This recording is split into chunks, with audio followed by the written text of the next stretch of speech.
Nix schenken von Reimer Bull. Wenn du mi fragen wirst, seh Fieder Hansen, wat hört für die zu Weihnachten dazu, dann wür ich antern, n Weihnachtsbaum, stille Nacht, heilige Nacht, und de Snack von min Frau. Dut Jahr schenkt wie uns aber nix. Und Fieder vertell. An ersten Advent geht dat los, seh he. Wir sit zu Kaffee, brunnen Koken und Kerze. Denn fangt min Frau an. Also Fiete, dut Jahr schenkt wie uns nix. Gut, seh ich, Wie hebt doch eins. secht sie. So ist dat, ante ich. Wat schuld wie uns quälen. Du sagst dat, nück ich.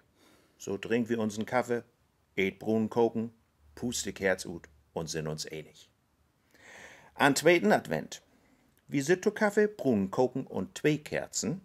Secht min Frau, Dat blifft dobi. Du schenkst mi nix. rein nix, brummig, Denn schenk ich die auch nix. murmelt sie. So as wie dat afmogt hebt. Kiek ich ihr an. Und wie trinkt unseren Kaffee, eet Brunnen koken und pust 2 Kerzen ut.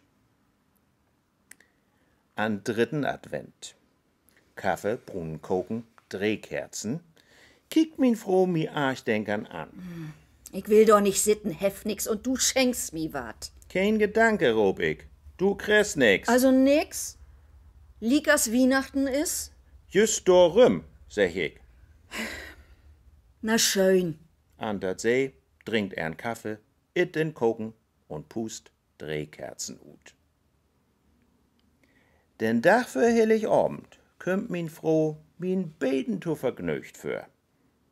Du weißt, wat wir afmogt hebt, sag ich, schenkt wart nix, Weet ich. antert sie. Ich do dat nicht und du deist dat nicht, sag ich, und kiek er scharf an, So ist dat. antert sie. Wie beiden schenkt uns nix, Fide. Wat allerdings de Weihnachtsmann deit, dat weet ich nicht. So, lach Fiede, denn so's ich los, as jed ein Jahr und kauf ob'm letzten Drücker ein Geschenk, Dat nächst Jahr aber sagt min Frau. wird wir uns ganz gewiss nix schenken.